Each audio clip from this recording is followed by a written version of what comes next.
This week we will look at the evolutionary relationships between organisms, how those relationships are determined, and the representation of those relationships in models called cladograms. We will learn that life on Earth appears to share a common ancestor. Descent from this common ancestor through modification over the course of billions of years has led to the millions of species we have today, as well as many more millions of species that have already gone extinct. We all share a genealogical connection in the biochemical form and function of our genetic material, our DNA, which is the stored blueprints of how an organism develops, grows, and functions.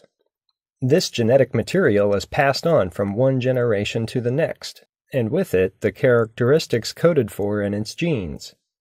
This is how the features of one generation end up expressed in subsequent generations. The blueprints of the parent are nearly identical to those of their offspring, so as those blueprints or genes are expressed, offspring look and act nearly identically to their parents. As individuals within the same species will look nearly identical, closely related species share similarities for the same reason, which is inheritance of those similarities. Distantly related species may not look much alike, but still have structures that are fundamentally similar to those of their distant relatives. The wings of bats in our own hands do not look much alike, for example, but they are composed of the same sorts of bones and occur in the same relative position on the body. We inherited them from our common mammalian ancestor, so we would call these homologous structures. They are primordially the same structure and are traceable back to a common ancestor, which probably had hands that looked neither like our own or like bats' hands. Tracing back the same structure to an even more primitive ancestor would eventually lead to something that looks more like a fin than a hand, a fin that would share homology with both our hands and the bat's wings. When assessing the characteristics of different organisms and their similarities, patterns emerge that reveal the most parsimonious and therefore most likely path of inheritance that resulted in the observed distribution of the assessed characteristics. Sorting organisms by their characteristics into nested hierarchies of shared characteristics provides a model that estimates their pattern of inheritance. These models are usually depicted as branching diagrams where the nodes of each branch represent homologous features shared by everything linked to the node from the top of the diagram. These diagrams are called cladograms. They represent the evolutionary relationships or phylogeny of the organisms included in the model. The patterns we see in cladograms help us assess the relationships of the taxa they represent. The natural groups that are formed in these models are called clades, which, when configured correctly, are monophyletic groups. Depending on what degree of specificity you're assessing, a clade can be as specific as a subspecies, or can address higher-order relationships at the level of phyla, or any degree of granularity in between.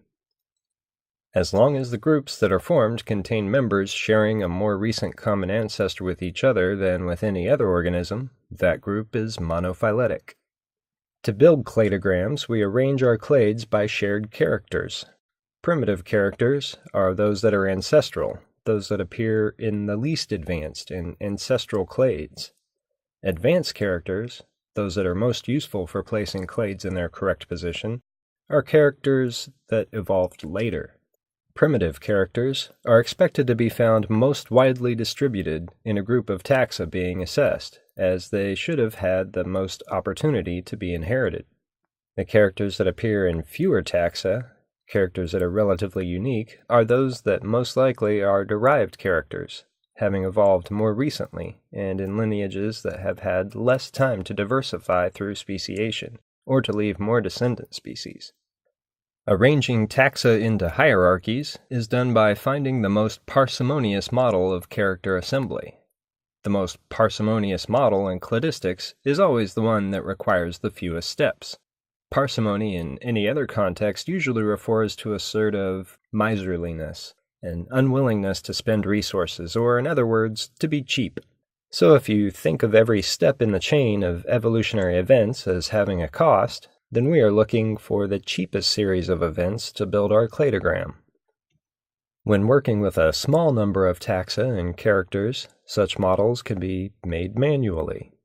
When the dataset becomes large, it is necessary to recruit computing power into generating each possible set of relationships and calculating the one model that appears to have the highest probability of being correct.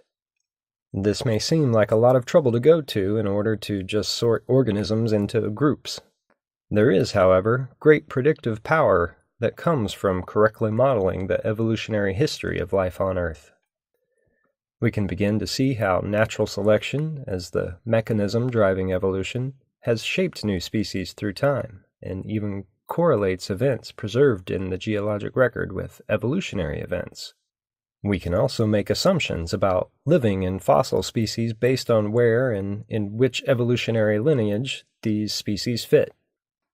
Theodosius Dobzhansky, the geneticist who came up with the technical definition for evolution, at the end of his career titled his most famous essay, "Nothing in biology makes sense except in the light of evolution." That statement is a lot to soak in, but it is true and speaks to how fundamental evolution is to life sciences. That is why he chose to use it as the title for the paper. Life persists on our dynamic planet because it can evolve. Understanding the path taken through descent with modification for each species essentially grants us a map for where to begin finding answers to seemingly infinite numbers of questions. Mapping each species' place on the proverbial tree of life lets us see which branches are likely to share characteristics that we might not be able to directly observe.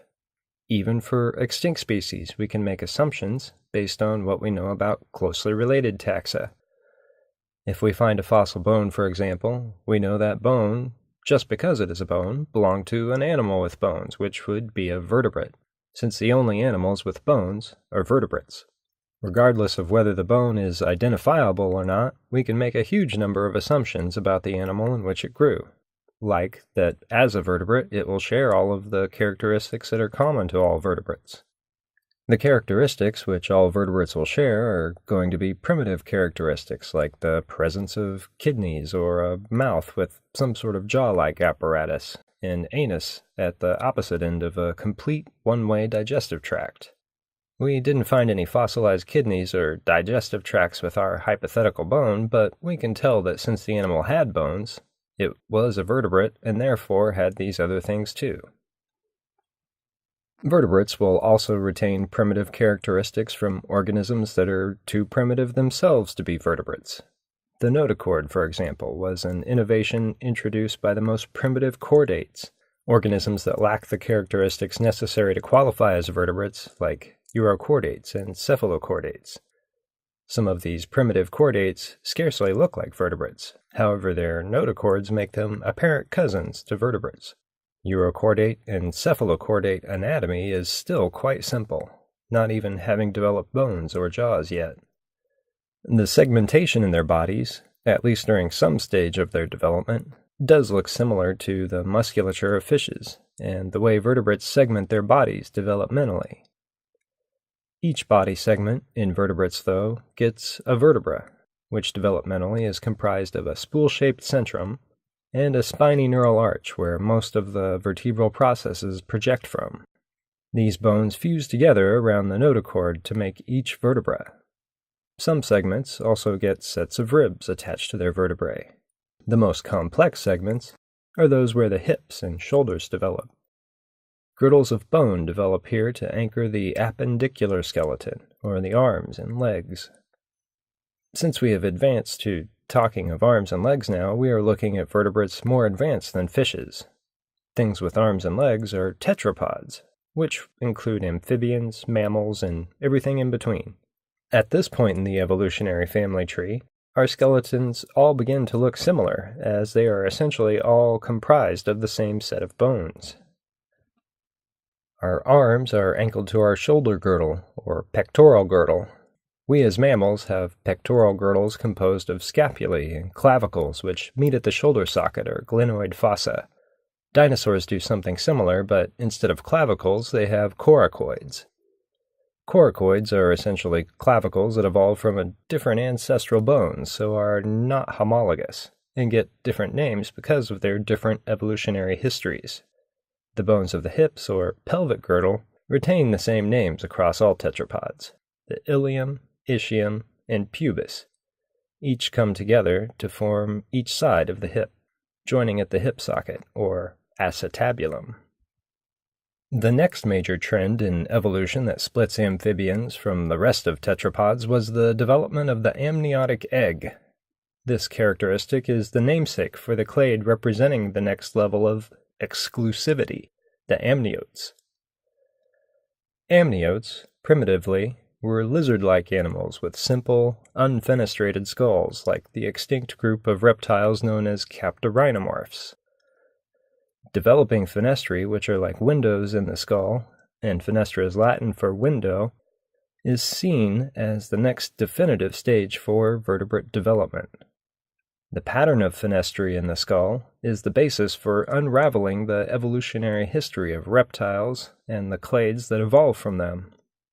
The primitive, unfenestrated skull plan is called anapsid. We used to think turtles belonged to this group, but closer scrutiny and molecular data shows that turtles are a more advanced group of reptiles, which secondarily closed fenestrae to return to a skull resembling that of anapsids. It might jostle our anthropocentric nature to hear it, but our own lineage seems to have been the first to branch off from anapsids, since we are synapsids, the clade that has a single postorbital fenestra. You may have heard of primitive synapsids being referred to as mammal-like reptiles. The clade we are studying in this course took a different evolutionary path, as dinosaurs belong with the diapsids, reptiles having two fenestrae behind each eye. Most of the things we think of as reptiles also fall into this category. There is an even more advanced stage than the diapsids, defined by skull fenestration, with the addition of a fenestra in front of the eyes, or the antorbital fenestra. We call this group the archosaurs, or ruling reptiles.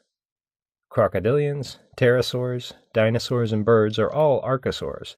They all have two postorbital fenestrae and an anorbital fenestra on each side of the skull, so they basically have a diapsid skull with an additional fenestra in front of the eyes.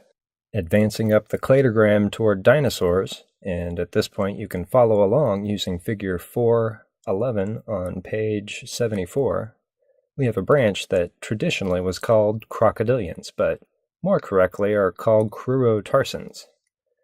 Next we arrive at the sister clade to dinosaurs, the pterosaurs, which together with dinosaurs form the ornithodyra.